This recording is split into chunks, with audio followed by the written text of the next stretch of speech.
எனக்கும் என்னுடைய மனைவிக்கு 13 வயசு இருக்கு. புரியல. 13 ஆண்டுகள் என்னோட வயதில் மூத்தவங்களா? மூத்தவங்க. ஐயோ ஒரு நிமிஷத்துல உடம்பெல்லாம் குப்புன்னு வேர்க்குதே, என்ன புடிச்சுக்கடா கைட்டாங்களா? தன்னை விட வயதில் மூத்த பெண்ணை திருமணம் செய்யலாம் அப்படின்னு செய்தவர்களும் அதை ஆதரிப்பவர்கள் ஒரு பக்கம், என்னால் இதை கனவில் கூட நினைத்து பார்க்க முடியாது என்று சொல்லுகிறவர்கள் இன்னொரு பக்கம். அப்படி பாரு, சூப்பர் சீனரி. இந்த சீண்டான ஊருக்குள்ள நடக்கவே இல்ல, இப்ப அது நடக்க போகுதா? ஒரு கணவனுக்கு மனைவிக்கு இடையில எவ்வளவு வயசு வித்தியாசம் இருக்குன்னு நினைக்கிறீங்க? 5 to 8 years. அதையும் குறைஞ்சது 5 வருஷம் வச்சிருக்கீங்க. நீங்க அப்படி தான் கல்யாணம் பண்ணீங்களோ? ஆமா சார். அதானே பார்த்தேன். என்ன ஜோக் காட்றீங்களா? என்ன ரங்கா ஜோக் காட்றீங்களா? உங்களுக்கு உங்க மனைவிக்கு எத்தனை வயசு வித்தியாசம்? 8 வயசு சார். 8 வயசா? அதனால மினிமத்தை 5 ஆக்கி விட்டீங்க. நக்கல்யா அவனுக்கு.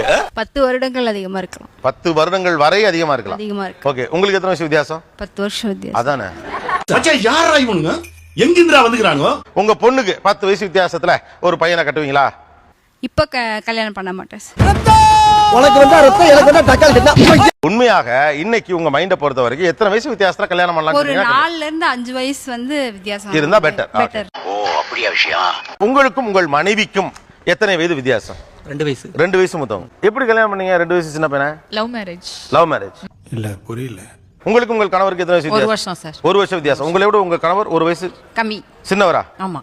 ஐயோ என்னோட மனைவி 6 வருஷம் அதிகம் சார். உங்களை விட உங்க மனைவி 6 வயசு மூத்தவங்க.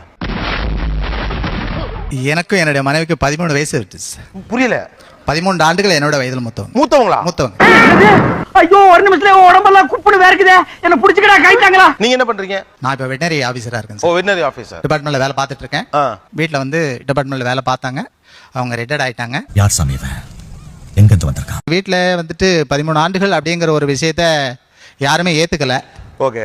எகென்ஸ்டா இருக்கக்கூடிய ஒரு விஷயங்கள் எல்லாமே இருந்துச்சு. ஆஹா. எங்க அம்மா இவனுக்கு பிள்ளையே இல்ல, வெளியில தூக்கி போடுங்க அப்படிங்கிற அளவுக்கெல்லாம் இருந்தாங்க. அப்படிப்பட்ட ஒரு சூழ்நிலையிலும் கூட அவங்கள நான் கல்யாணம் பண்ணிக்கிடணும் அப்படின்னு ஒரு முடிவு எடுத்தேன்.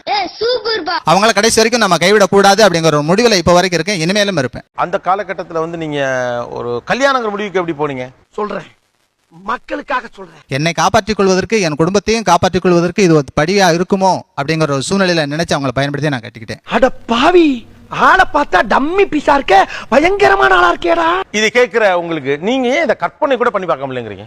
அதுவும் இந்த 13 வயசுன்றது என்னால சுத்தமாவே கற்பனையே பண்ணிக்க முடியல. எவன்டா அது? என்னடா கேட்ட? என்னை விட ஏஜ் அதிகமா இருக்கிற ஒரு பொண்ணை ஒரு மனைவி ஸ்தானத்திலயோ பார்க்க கூடாதுன்றதை நான் சின்ன வயசுல இருந்து எங்க அப்பா கிட்ட இருந்தோ யாருக்கிட்ட இருந்தோ எனக்கு வந்துகிட்டே இருக்கு சார். அப்படியே ஒரு கிரஷ் இருந்தா கூட ரொம்ப ஏஜ் இருக்கிறாங்க அப்படின்னா இப்படி போறது நல்லது அப்படின்னு சொல்ல முடியாது. கிரஷ் மட்டும் வச்சுக்கலாம், அது புரியலையே. அப்ப அதுவும் அட்ராக்ஷன் தானே? ஏய், நீங்க எல்லாம் பைத்தியமாடா நீங்க? மெண்டலா? கிரஷ்க்கும் லவ்க்குமே நிறைய டிஃபரெண்ட் இருக்கு. அது உங்களுக்கு நல்லாவே தெரியும்னு நினைக்கிறேன். அந்த மீனிங்ல நான் சொல்றேன். கிரஷ் காதல ஆகிறதுக்கு எனக்கு இந்த சிஸ்டம் அனுமதிக்காது. அனுமதிக்கப்படாத மனநிலையிலேயே நானும் இருக்கிறேன். என்னையவே சிந்திக்க வச்சுட்டானே. அப்ப அனுமதிக்காத சிஸ்டம் தப்புன்னு நினைக்கிறீங்களா? இப்ப நம்மளோட சிஸ்டம் அனுமதிக்காத வேற விஷயங்களை நீங்க சொன்னீங்கன்னா ரைட், ஜாதியை கட்டு உடைக்கணும், ரைட், ஒத்துக்கிறேன். உச்சாம்பாடுறா ஒரு புது பாயிண்ட். இல்ல இப்ப வந்து ஒரு பொண்ணு விவாகரத்தான பொண்ணுக்கு இன்னொரு கல்யாணம் பண்ணும், ஆமா கரெக்டோ, அதெல்லாம் உடைச்சிட்டு வெளில வந்துட்டோம். அதை எதுக்கு உடைக்க சொல்றீங்க அப்படின்னு தான் கேக்குறேன். இது வந்து ரொம்ப தப்பான விஷயம் நான் ஃபீல் பண்றேன். என்னை விட அதிகமா இருக்கிற ஒரு பொண்ணு அப்படி பாக்குறது எனக்கு தப்புன்னு தோணுதுன்னு நான் சொல்றேன். சோலி முடிச்சு. என் வீட்டுக்கார கல்யாணம் பண்ணி 20 வருஷம் முடிஞ்சிருச்சு சார். ஒரு பிரச்சனை இது வரைக்கும் வரல சார். இதெல்லாம் நம்புற மாதிரியாங்க இருக்குது? காதலுக்கு ஜாதி மதம் தான் இல்லன்னு சொல்லுவாங்க. வயசுக்கு பார்க்க கூடாதுங்க. வயசு பார்த்தா அது காதல இல்லங்க. உண்மையான காதல் நாங்க ஜெயிச்சிருக்கோங்க. 20 வருஷம் ஆச்சுங்க. ஏப்பே விடாம பேசுற பார்த்தா ஒரே டயலாக தான் ஊருக்குள்ள சொல்லி திரியற போல இருக்கு. உங்க 2 பேரோட தனிப்பட்ட அது ஒரு அப்படி இல்ல, நீங்க சொல்லாதீங்க. ஆரம்பத்துல காதல் இருக்கும் நீங்க சொன்னீங்க, இப்ப இல்ல நீங்க இருந்தனால தான் நீங்க மதுரையில இருந்து நாங்க இங்க வந்திருக்கோம். சரி இப்ப என்னடா வேணும் உனக்கு? ஒத்துக்கவே முடியாது. நான் சொல்றது ஒரு நிமிஷம் கேளுங்க. ஒத்துக்கவே முடியாது. நாங்க வந்து ரொம்ப வருஷம் லவ் பண்ணல. வெறும் 4 மாசம் தான் நாங்க லவ் பண்ணோம். அட பொம்மால. ஆரம்பத்துல காதல் இருக்கும், இப்ப இல்லங்கறீங்கல்ல. அது எப்படி இல்ல நீங்க சொல்றீங்க? காதல் இல்லன்னு சொல்ல மேடம். நீங்க முதல்ல சொன்னீங்க, இப்ப பேச்ச மாத்துறீங்க. ஐயோ, எங்க மக்கள் பாவம் சார். நானே லவ் பண்ணி மேரேஜ் பண்ணாலும் ஜோசியம் பார்க்க போனேன் சார். அப்ப ஒரு வார்த்தை கேட்டாரு, உன்னைய விட 1 வயசு கம்மிமா நீ கல்யாணம் பண்ண போற பையன்னு. இதெல்லாம் ஒரு பெருமையா? நான் ஒரே வார்த்தை கேட்டேன், நாங்க கல்யாணம் பண்ணா நல்லா இருப்போமா? நான் எனக்கு மனசு சம்பந்தப்பட்டது சார். இது 200 பெரியார் இல்ல 400 பெரியார் வந்தாலும் முடியாதுடா. எதுக்கு? உங்களை திருத்துறதுக்கு. இப்ப கூட பாத்தீங்கன்னா என்ன எந்த பிரச்சனையும் வரலன்னு அவங்க வந்து இந்த மேடைக்காக பேசுறதுக்கு. மேடைக்காக இல்ல மேம், உண்மையிலே சொல்றேன். வரலன்னு ரொம்ப சந்தோஷம், வரவும் வேண்டாம். நான் என்ன சொல்ல வரேன்னா, இது வந்து ஒரு டிரான்ஸ்ஃபர்மேஷன். இது வந்து இயற்கைக்கு புறம்பான ஒரு விஷயமா வந்து நான் இத பாக்குறேன். என்னோட வயசு கம்மியா இருக்க ஒரு பையன் வந்து எனக்கு தம்பியா தான் தெரியும். என்னடி சொல்ற? நீ என்ன சொல்ற? ஏன்னா என்னோட தம்பியை நான் எந்த அளவு தட்டுவேனோ அதட்டுவேனோ திட்டுவேனோ அதை தான் என்னால பண்ண முடியும் அந்த ஆண்மகன் கிட்ட. இது நம்ம லிஸ்ட்லயே இல்லையே. என்னை விட சின்ன பையன் எனக்கு தம்பி மாதிரி. அவன் சின்ன பையன், அவனை எப்படி நான் கட்ட முடியும்? இவ்வளவுதான். அப்படின்னு பார்த்தா என்னை விட பெரியவங்க எனக்கு அண்ணன் மாதிரி நான் நினைச்சுக்க கூடாதா? ஓ, நீ அப்படி வரியா? நான் என்ன கேக்குறேன்னா, உங்களுக்கு லவ் வந்துருச்சு ஓகேங்களா, அப்போ லவ்வோட வேல்யூவே இல்ல லவ் வந்து எப்படி கண்மூடித்தனமா வந்துருமா? நான் லவ் பண்ணா நான் கல்யாணம் பண்ணுவேன். சோ கல்யாணம் பண்ணணும்னா என்னோட வயசு அதிகமா இருக்கணும், என்னோட ஒரு நாள் ஆச்சும் அதிகமா இருக்கணும். அதான் என்னோட எதிர்பார்ப்பு. அந்த விஷயத்தில் ஜாக்கிரதையாக நாங்கள் இருப்போம். இல்ல லவ் மேரேஜ்ல மட்டும்தான் அப்ப வயசு அதிகமா இருக்க பையனை கல்யாணம் பண்ண முடியுமா? அவ்வளவுதான். ஐயோ ஐயோ, அந்த பொண்ணு மெதுவா நல்லா கேக்குது ஆக்சுவலா. அப்ப உங்க தியரி வந்து லவ் மேரேஜ்ல பெரிய பையனை கட்டிக்கலாம், அரேஞ்ச் மேரேஜ்னா பண்ணக்கூடாது. தேவையில்லாத ஐடியாலாம் வந்துட்டு நம்மள இறக்கி விட்டு படிக்க பாக்குறானே. அந்த அக்கா கேட்டதுக்கு ஒரு சரியான பதில் இப்ப இந்த அக்கா கதை போடுறதே நீங்க எல்லாம் ஃப்ராடு. இல்ல பொய், இதெல்லாம் தப்பு. இதென்ன அக்கா? எங்க இருந்து வந்தாவா அக்கா? இவ்வளவு காலமா ஆண்கள் வந்து வழிநடத்தின குடும்பங்களை பத்தி தான் பேசுனாங்க. நாங்க வந்து பெண்கள் எங்க குடும்பத்தை வழி நடத்தணும்னு சொல்றோம். இவனுக்கு முகரக்கட்டையெல்லாம் பார்த்தாக்க அவ்வளவு நல்லவனுங்க மாதிரி தெரியலையடா. நீங்கள் செய்வது எந்த வகையிலும் பெரும் புரட்சி இல்லைங்கிறத முதல்ல புரிஞ்சுக்கணும். இப்ப நேரா அந்த பொண்ணு சிம்பிளா சொல்லுது, நான் கற்ற பையன் என்னை விட மூத்தவனா தான் இருக்கணும். அடம் பிடிக்கிறிய நீ. பிராக்டிக்கலாவே நான் காமிக்கிறேன். இங்க ஃபர்ஸ்ட்ல இங்க 2 பேர் உட்கார்ந்துட்டு இருக்காங்களா, அவங்க தான் டாமினேட் பண்ணி பேசிட்டு இருக்காங்க. அவர் வாயே திறக்கல. யாரா அவ? இவ்வளவு அவளுக்கு இங்க நடந்துட்டு இருக்கு, டம்மியா உட்கார்ந்து ஒருத்தர் மிச்சம் தின்னுட்டு இருக்கா. அவர் ஒரு வார்த்தை சொன்னாரு, நான் என்னோட வைஃப் வந்து ஒர்க் பண்ணிட்டு இருந்தா, அப்போ எனக்கு வேலை கிடையாது, அதனால நான் அவளை திருமணம் பண்ணேன். மானிட்டரி பெனிஃபிட்ஸ்க்காக மட்டுமே திருமணம் பண்ண மாதிரி இருந்தது அவர் பேசினது. நான் பொருளாதார ரீதியா மட்டும்தான் நான் கல்யாணம் பண்ணணும்னு சொல்லிட்டு நீங்க நினைக்க வேணாம். இல்ல நீங்க அப்படிதான் சொன்னீங்க. எந்த பால் போட்டாலும் கோல் போட்டுறானே. உண்மைதான், யதார்த்தமான உண்மை அதுதான், சத்தியமும் கூட அதுதான். அதனாலதான் இன்னைக்கு நான் நல்லா இருக்கேன், என்னுடைய குடும்பம் நல்லா இருக்கு, என் பிள்ளைகளும் நல்லா இருக்கு. ஏண்டா பச்சை போய் பேசுற, ஓபனா பேசுற? எனக்கும் என்னோட ஹஸ்பண்ட்க்கும் பாத்தீங்கன்னா ஏஜ் டிஃபரெண்ட் 1 இயர். என்னோட அவங்க பெரியவங்க தான். அப்படி இருந்தாலும் நான் என் ஹஸ்பண்டை டாமினேட் பண்ணுவேன். பார்த்தாலே தெரிகிறது. தெரிகிறதா? எனக்கும் என் ஹஸ்பண்டுக்கும் 4 வருஷம் நான் கம்மி, அவங்க ஜாஸ்தி. நானும் என் ஹஸ்பண்டை டாமினேட் பண்ணுவேன். அப்படியா? அப்படித்தான். ஆனா அந்த டாமினேட் பண்றதுல ஒரு கொஞ்சல் இருக்கும், ஒரு சிரிப்பு இருக்கும், ஒரு குழந்தைத்தனம் இருக்கும். என்னங்க எனக்கு ஒண்ணுமே புரியல. அதுதானப்பா எனக்கும் புரியல. இந்த குழந்தைத்தன டாமினேஷன்ல அவங்க மயங்கிருவாங்க. நான் என்ன கேட்டாலும் எஸ்ன்னு சொல்லுவாங்க. அப்ப அவங்க பண்ணல எப்படி இருக்கும்? கமாண்டிங்கா அத்தாரிட்டேட்டிவா இருக்கும் சார். அசிங்கப்படுத்துறேன், இன்சல்ட் பண்றேன். நான் வச்சதான் சட்டம்னு பேசுவாங்க சார்.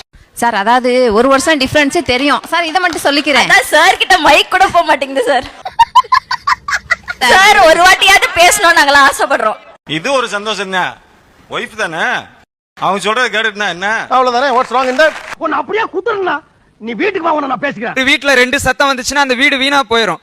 சத்தம் போடாம இருந்தா போதும். ஒரு சத்தம் வரணும் அப்படிங்கறது தான். சத்தம் போடாம இருந்தா போதும்லங்க. ஐயோ சாமி, வேற வீடு ஈக்குவலா இருக்கணுமா, இல்ல ஒரு ஆள் பெரிய ஆளு ஒரு ஆள் சொல் பேச்சு கேட்கற ஆளா இருக்கணுமா? ஒருத்தருடைய கட்டுப்பாட்டுல போறதுதான் அந்த குடும்பம் சிறப்பா இருக்குங்கிறது என்னுடைய நம்பிக்கை. அவர் பேசுனதுல இருக்கிற கோபத்தை விட அவர் பேசின அந்த ஒரு விஷயத்துக்கு அங்க இருக்கிற ஆண்கள் இல்ல பெண்கள்லாம் கை தட்டினது ரொம்ப ரொம்ப நெருடலா இருந்துச்சு. தாய்க்கு அப்புறம் அம்மாவா பாக்குறாங்களோ மனைவிய, அதே மாதிரி வைஃப் வந்து நமக்கு அப்பாக்கு அடுத்து நம்மளோட கணவன் வந்து நம்மள கைட் பண்ணுவாருன்ற ஒரு நம்பிக்கையில தான். சரியான போட்டி. நான் வந்து காதல் திருமணம் செஞ்சவன். என்னை விட என்னுடைய மனைவி வந்து பாத்தீங்கன்னா கிட்டத்தட்ட 6 வயது இளையவர். என் மனைவி வந்து எனக்கு எங்க அம்மாவா தான் இருக்கா. பிஞ்சு 1 வாரம் ஆச்சு. இதுல எந்த விதத்துல நான் குறைஞ்சு போயிடும். என்னோட மூத்தவளா இருந்தாலும், என்னை விட என் மனைவி மூத்தவளா இருந்தா கூட எனக்கு தாயா இருந்து போறா. இதுல என்ன சிக்கல் இருக்கு? வயசுங்கிறது இங்க சிக்கல் கிடையாது. டென்ஷன் ஆகாதீங்கண்ணே. Less tension more work, more work less tension. ஒரு பெண்ணுக்கு ஒரு செக்யூர் ஃபீல் கிடைக்க ஒரு வயதில் கூட உள்ள ஆனதான் திருமணம் செய்யணும். இதுதான் அவங்க சொல்றது நச்சல். இதுக்கு மேல ஒன்ன விரட்டி பிடிப்பானோ என்ன பண்றது? தாலி கட்டின உடனே அவங்க கணவன் தாங்க. அவங்க பெரியவங்களா இருந்தாலும் சரி, சின்னவங்களா இருந்தாலும் சரி, அவங்க கணவன் தான். அவங்களுக்கு அந்த மெச்சூரிட்டி இருக்கு. அவங்களுக்கு நீங்க ஏஜ் வச்சு மெச்சூரிட்டியை நீங்க வந்து ஜட்ஜ் பண்ண முடியாது. அப்படி பச்சையா சொல்ல முடியாது, ஒரு யூகமா சொல்லலாம். பையனுக்கு கம்மியா இருந்துச்சுன்னா பெண்ணுக்கு வந்து முதுமை தோற்றம் வந்துரும். முதுமை தோற்றம் கண்டிப்பா வரும் பாக்குறக்க. இது எப்படி நீங்க ஹேண்டில் பண்ணுவீங்க? வந்து இப்ப நான் என்ன உங்கள்ட்ட சொல்றது? இது வரைக்கும் அதோ இருந்துட்டு போகுது. அதுக்காக நான் என்ன பண்ண முடியும்? நான் எடுத்துக்கிட்ட முடிவு, இந்த முடிவுல இருந்து நான் மாற்று கருத்து வேற ஒண்ணும் பண்ண முடியாது. நீங்க ரொம்ப முதுமை அடைஞ்சதுல விரக்தியா இருக்கீங்க. ஆக்சுவலா உண்மைதான். கரெக்டா கட்டுப்பிட்டா. இப்ப நீங்க என்ன சொல்றீங்கன்னா, என் பொண்டாட்டி ஆமாங்க ரொம்ப வயசாச்சதுக்கு என்னங்க பண்றதுங்கிற மாதிரி இருக்கு உங்க பதில். ஆமா சார், அதான் என்னங்க ஆமாவா? ஊர் விச்சற வரைக்கும் வந்து வாயை கொடுக்காம போய் சேரணும். இது உண்மையே தர்ம சங்கடமானதா. ஏன்னா வழக்கமான நடைமுறை இல்லாத ஒண்ணு நீங்க செய்யறப்ப மக்கள் கேட்பாங்க. சாம்பார் அப்ப எனக்கு முதல்ல ஆரம்பத்திலே சொல்றப்ப 10 வயசு இடைவெளி இருக்கும்னாங்க. இவங்களுக்கும் இவங்க கணவருக்கும். இப்ப அவங்க கணவரை பாக்குறப்ப என்னப்பா நீ இவ்வளவு வயசானவரை கல்யாணம் பண்ணிருக்கியான்னு கேட்டா இப்ப அவங்களுடைய மனநிலை என்ன இருக்கும்? அத வேற ஞாபகப்படுத்திட்டீங்க. நெஞ்சமெல்லாம் பொண்ணா இருக்கு தம்பி. நான் என்னன்னா, நான் மென்னுணர்வுன்னு எதை சொன்னேன்னு உங்களுக்கு புரிஞ்சா என்னன்னு தெரியல. லிவிங் டுகெதர் இருந்துகிட்டு இருக்காங்க, என்னை பண்ண சொன்னா முடியாது. யாரா நீ? இவ்வளவு டேலண்டடா இரு. இதே மாதிரி ஜஸ்டிஃபை பண்ணலாமே. நாங்க 2 பேரும் எனக்கு பிடிச்சிருக்குப்பா, நான் ஏன் கல்யாணம் பண்ணிக்கணும்? நாங்க 2 பேரும் ஒன்னாவே இருந்துட்டு போறவங்க இருந்துட்டு போறாங்க. என்னால அது இருக்க முடியாது. ஓ அப்படியா விஷயம். பழசுனாலே தவறு அது அப்படிங்கிற ஒரு பாயிண்ட் ஆஃப் நீங்க முன் வச்சீங்கன்னா பழசுனாலே தவறுன்றது பாயிண்ட் கிடையாது. வாய் மட்டும் இல்ல நாய் தூக்கிட்டு போயிடும் நல்லா. வேற ஒரு கண்டிஷன் போடுறது தான் பிரச்சனை. என்ன கண்டிஷன் போடுறாங்க? கண்டிஷன் அதாவது மேல ஓல்டரா இருக்குன்ற அந்த கண்டிஷன் இருக்குல்ல, அது ஒரு அனாவசியமான விஷயம். ஏதாவது சொல்லிட்டு போறேன். கண்டிஷன் அழகானதுங்கிறார் அவர். எல்லாத்துலயும் ஒரு கண்டிஷன் இருக்கு. அந்த கண்டிஷனை எப்போ உடைக்க முடியும்னா அது முற்றிலும் தவறு என்று இந்த சமூகத்துக்கு உணர வைக்கிறப்ப தான் முடியும். அப்ப புரியல, இப்ப புரியுது. அதே மாதிரி தான் வாழ்க்கையில எல்லா இடத்துலயும் கண்டிஷன் இருக்கு. ஆபீஸ்க்கு 9 மணிக்கு போகணுங்கிறது கண்டிஷன், லேடிஸ் பஸ்ல ஏறக்கூடாதுங்கிறது கண்டிஷன். நீங்க கண்டிஷனே தூக்கி வீசுறதன் வழியாக ஒரு மாறுபட்ட மனிதன் எப்படி முன்வைக்க பாக்குறீங்கன்னு கேக்குறாரு. சார் சொல்ல சொன்னேன். ஐயா சாமி சார். ஃபார் எக்ஸாம்பிள் நான் வண்டி ஓட்டும் போது குடிச்சிட்டு ஓடக்கூடாதுன்ற ஒரு கண்டிஷன். குடிச்சிட்டு ஓட்டினா மத்தவனுக்கு ஆபத்து, எனக்கு ஆபத்து. அந்த கண்டிஷன் சரியான கண்டிஷன். இந்த கண்டிஷன் வேணாலும் யாருக்கு என்ன பிரச்சனை? நீங்க ஒரு தத்தியா இருக்கீங்கன்னு நினைச்சோம், ஆனா இப்படி ஒரு புத்திசாலியா இருப்பீங்கன்னு நினைச்சே பார்க்கல. ஏன்னா அந்த ஓடுற அவசரத்துல எல்லா கண்டிஷனையும் மீறி எங்கேயாவது ஒரு இடத்துக்கு போய் நின்னுட்டோம்னா நீங்க சொல்றதுக்கு வலுவான காரணம் தான் என்கிட்ட சொல்லு, நானும் மாறிக்கிறேங்கிறார் அவர். அவ்வளவு இந்த இடத்துல இந்த ஷோ வந்து நிக்குது. ஐயோ இங்க படுத்துற நிமிஷம்னால தாங்க முடியலையே. இப்ப நம்ம பெரியவங்க கால்ல விழுந்து கும்பிடணும் நம்ம குழந்தைங்க கிட்ட ஏன் சொல்லி வளர்க்கணும்? இது பார்க்க அழகா இருக்கு. அந்த குழந்தைக்கும் என்னமோ ஒரு பிளஸ்ட் ஃபீல் இருக்கு. நல்லா இருப்படா போடா. கண்டிஷன் கட் பண்ணலாம். ஏன் அப்பா கால்ல விழறதுனால அந்த குழந்தைய எங்க அப்பா பிளஸ் பண்ண போறது இல்லையா? நம்மள சுத்தி நிறைய விஷயங்கள் அழகா அமைக்கப்பட்டிருக்கு. அமைக்கப்பட்ட அழகை நம்ம ஏன் நாசப்படுத்தணும்?